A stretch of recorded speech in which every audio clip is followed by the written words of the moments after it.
तो फोकस और flow state के लिए स्टेज 1 है कि स्ट्रगल। तो ये नॉर्मल स्ट्रगल फेज है। बहुत सारे लोग ट्राई करते हैं फोकस करने के लिए और ये फेज 1 स्ट्रगल फेज में ही पूरा टाइम वेस्ट कर देते हैं और लगता है कि हम फोकस नहीं कर पाए। अभी क्या हो रहा है कि ये जो स्ट्रगल फेज है ये इंपॉर्टेंट है। You can not go directly into the flow और फोकस स्टेट। पहले आपको ये स्ट्रगल में से बाहर निकलना है। तो इसको हम कैसे बाहर निकलेंगे? तो आपको एक प्री डिटरमाइन टाइम उसमें डिसाइड करना है। अगर जैसे ही आपने फोकस किया किसी पे और कोई डिस्ट्रैक्शन हो गया, फोन है या अलर्ट है या नोटिफिकेशन है, तो रिसर्च शोज के every time you go back to any task it takes 23 minutes to come back again and refocus.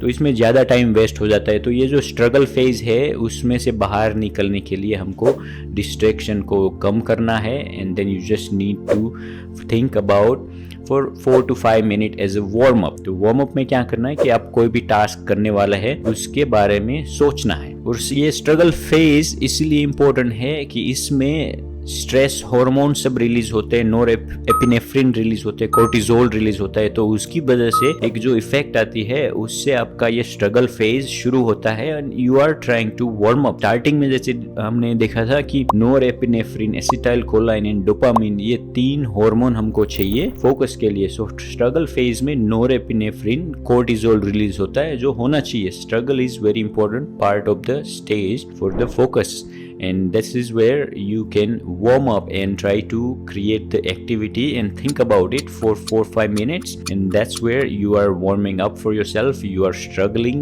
to get into the focus, and then the stage 2 is the focus stage or flow state. This is where everything, all distraction है आपके वो सब चले जाना चाहिए। सब distraction और notification कहीं पे नहीं है। You don't know where you're sitting.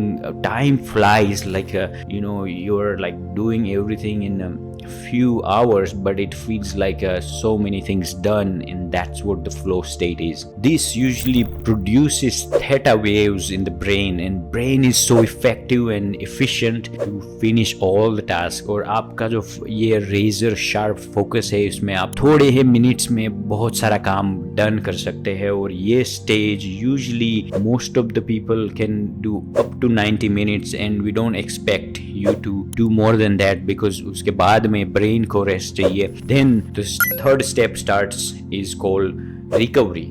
So जैसे ही आपने अगर 90 मिनट या 45 मिनट का भी फोकस स्टेज है, आप you were in the flow state, then उसके बाद में रिकवरी सबसे ज़्यादा इंपॉर्टेंट है क्योंकि ब्रेन को और मेमोरी को कंसोलिडेट होने के लिए ये जो रिकवरी स्टेज है, वो जो थर्ड स्टेज है, वो इम्पोर्टेंट है। तो उसमें आपको रेस्ट करना है। सो ये जो रिकवरी स्टेज है उसमें ऐसा नहीं है कि आपको स्लीप करना है, उसमें सिर्फ मेंटल रेस्ट करना है। You can take ice bath, you can take sauna, you can do meditation or relax or just stare at the wall, but इसमें हमको ब्रेन को ज़्यादा इनपुट्स नहीं चाहिए और इसमें डोपामिन हमको धीरे धीरे लो होना चाहिए because your flow state at high level of dopamine and you are able to focus. Now brain is tired and needs the recovery to refocus again, क्योंकि आप अगर 90 मिनट्स या 45 मिनट एक 100% फोकस किया है और कोई टास्क डन किया है, जो उसकी जो फीलिंग आती है कि this is like a finishing feeling, completeness, और वो जो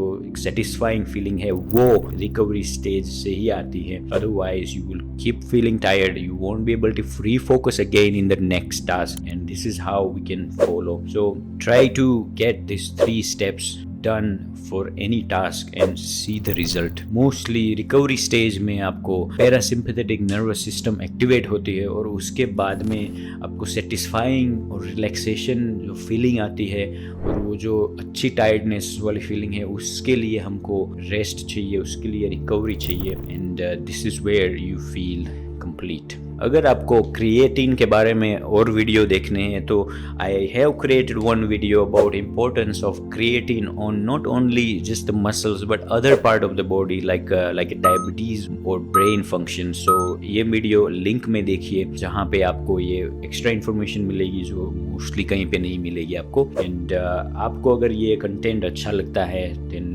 लाइक, सब्सक्राइब एंड शेयर। कोई आपका फ्रेंड है, कोई रिलेटिव है, वो फोकस में डिस्टर्ब रहता है और वो फोकस नहीं कर पा रहा है, देन शेयर दिस इन्फॉर्मेशन।